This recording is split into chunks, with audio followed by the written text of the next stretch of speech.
Good evening, gentlemen. Your favorite commissioner coming at you pre-recorded one more time for another edition of the League 11 recap.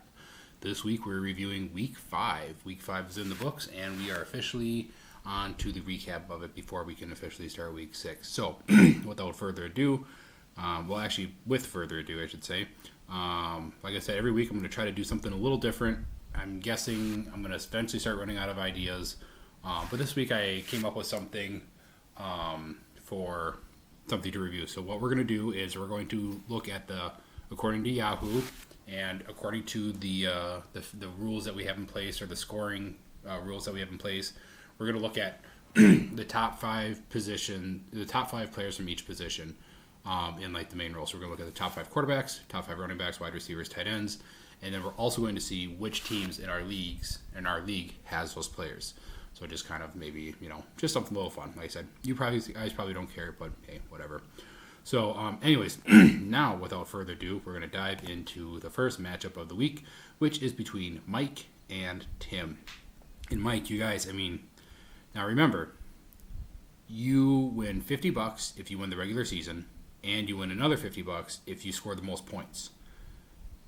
Mike has yet to lose. He's 5-0. Does not guarantee him a playoff spot. If playoffs started today and they don't, he would be in, but he could technically lose the rest of the way out and still be out. But not only is he in the lead for wins, he is 1 point out of first for points. So he's sneakily, what are we, a third? Yeah, I guess basically a third of the way through the season. He's very close to having both of those in his pocket right now. So we need to do something about that. So someone needs to start dealing out some losses, and unfortunately Tim did not do that. Tim loses 134 to Mike's 161. Another stellar week out of Mike. He's just putting up crazy numbers all year, basically. He had Patty Mahomes 30 points, Devontae Adams 27 points, Cooper Kupp 26 points, Josh Jacobs 30 points. Right there, that was almost enough to beat Tim. Don't get me wrong. Tim, 134 points. Very respectable week, but not enough when you're facing somebody like Mike. Tim, on the other hand, he had 36 points out of Josh Allen, so technically his quarterback did better. He had 27 points out of Derrick Henry. He also started a tight end who scored 0 points. So Tim, I guess I'm not sure how familiar you are with fantasy football, but the idea here is to start players who actually score points. Dalton Schultz was not the right move in that matchup. So, wrapping up that recap of the matchup, Mike 5-0, first place, obviously, still the only team without a loss. Tim 3-2, so above 500, and in fourth place. So you would be, what would that be? You'd be facing one of the wild cards if playoffs started today, which they don't. Next matchup we have is between Matt and Matt. Perk versus Novak. And we have a relatively low-scoring matchup here. We have 161 points to 94 points. These two teams combined scored 30 more points than Mike did by himself. And Matt, you know my infamous saying, you played the weekly low score, so you didn't win, you just didn't lose. Not often that you win with 101 points, but hey, congratulations to you. So let's take a look at the matchup here. Matt, you had, Mike Williams got you 23 points. He also had nothing else to talk about. Matt, on the other hand, Dalvin Cook finally showed up, but 26 points out of Dalvin Cook, but not enough for you to take. To take the win. I was going to say, yet again, God, it sounds like a broken record here. Perk, you can't start guys that aren't going to score points. I just told Tim that. T. Higgins, 0 points. Darren Waller, 0 points. 2 guys got 0 points in your team, and you lost by 7. If one of them would have just barely showed up, you would have won. So, that's pretty shitty management out of you, just for fun, since it's such a low-scoring affair. Let's take a look at the benches. Matt had Hollywood Brown on the bench, but hey, you won, Matt, so who cares? Anyways, we have Matt 4-1 and in third place. Perk, just like last week, the opposite of Mike, 0-5 and in 10th place. And the next matchup. Nate Novak Fantasy Football Update Alert. Wait. What was that knockoff Siri? Nate Novak Fantasy Football Update Alert. Nate Novak Fantasy Football Update Alert. You guys, we don't get these very often, but we're going to pause the recap right now. Nate Novak has officially sent in an update on one of his fantasy football leagues, one of his teams. Let's take a look here. I'm going to look here. Sorry, I'm not prepared for this at all. Let's take a look here. Oh, just so you guys know, Nate last week did not start the right guys. He had someone, I don't know who. To be honest, I didn't even look at the text message any further than the preview that showed up on my phone. But just so you guys know, because I know, even though Nate's gone physically, in spirit, he's still with us, and we're all concerned about how his other fantasy football teams are doing. And just so you guys know, last week, he did start somebody, and he should have started somebody that was on his bench because they got more points than the guy he started. Very rare to happen. Almost never happens in the world of fantasy football. Almost never did any of us ever make the wrong choice in starting somebody. So, breaking news, the Nate Novak Fantasy Football Update Alert. Sorry, I had that specially to go off on my phone. So, we might be seeing more of those in the future. I don't know. Stay tuned. But sorry, I didn't mean to derail the recap here, but let's dive right back into the matchups. The next matchup we have here is Ben versus Mitch. Ben put up a stellar amount of points, 141 to Mitch's 104.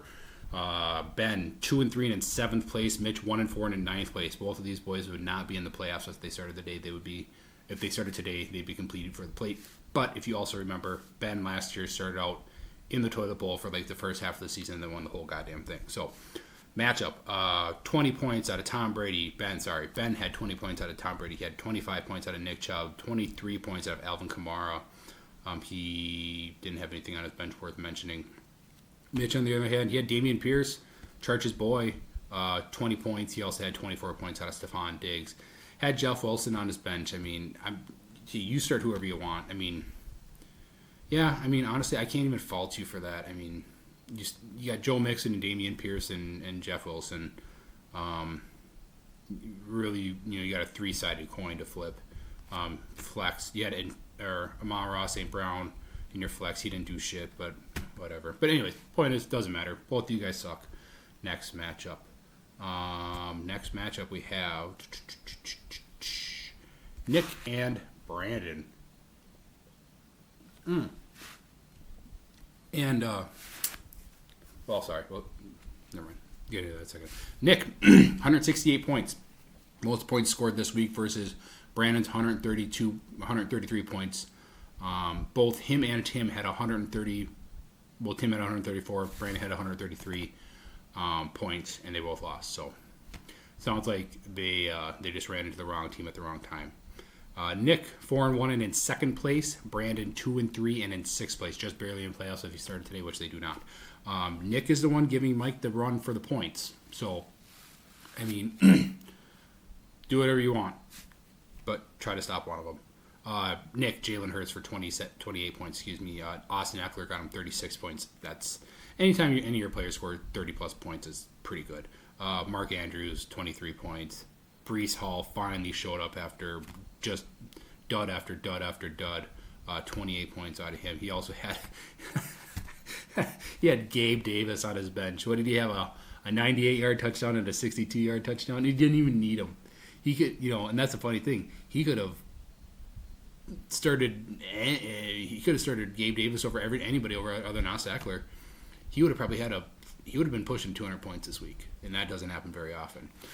Brandon, on the other hand, he had 30 points out of Justin Jefferson, 36 points again. They literally both got 35.9 points out of the running backs. Leonard Fournette for Brandon, Austin Eckler for Nick. Brandon had nobody on his bench worth mentioning. Which brings us to the last matchup and the matchup of the week, which is between myself and Corey. And Corey, I mean, I hate to admit it because my team is dog shit. Let's put it this way. I have a stellar team. I drafted the best team. But I guarantee you if you went whose team was slated to perform the best versus whose team is just underperforming due to nobody's fault of the manager's own other than the actual NFL manager, it's my team. 141 points out of Corey. That's got to be the most points he's put up in years versus my 106. Both of us are 2 and 3. I'm in 8th place. Corey's in 5th place. Matchup wise, I had Kirk Cousins get me 23 points, and I had my defense get me 26 points. Not good when your defense scores the most points on your team. Had just a bunch of duds. Had Amari Cooper on my bench, and Ramondre Stevenson on my bench. Both of them scored 20 points. Should have started them over J.K. Dobbins and Jalen Waddle, obviously. Too much time for Teddy got hurt again, so that was detrimental. Corey, this is gay on the other hand. Tyler Lockett, 27 points. Saquon got him 20. CMC got him 23. He had Travis Kelce, the real-life Al Bundy, 4 touchdowns, 34 points out of him. So congratulations to Corey. I guess I already said the standings, so I'm not going to say that again. I already see that we're at 11 minutes. We're going to quick buzz through this.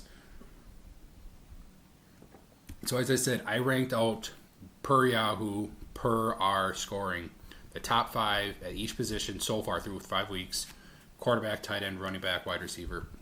So, in order, top 5 quarterbacks are Josh Allen, Lamar Jackson, Jalen Hurts, Patrick Mahomes, and Kyler Murray. Surprisingly enough, Kyler Murray, who is Mitch's technically backup quarterback. Wide receivers: number 1, Cooper Kupp, Stephon Diggs, Justin Jefferson, Tyreek Hill, Devontae Adams. Running backs: Austin Eckler, Nick Chubb, Saquon Barkley, Josh Jacobs, CMC, Christian McCaffrey. Tight ends: Travis Kelce, Mark Andrews, TJ Hawkinson, Zach Ertz, and Dallas Goedert.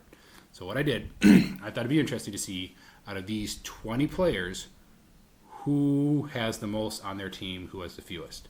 And leading the pack, Mr. First Place, he has 4 of them. Mike has,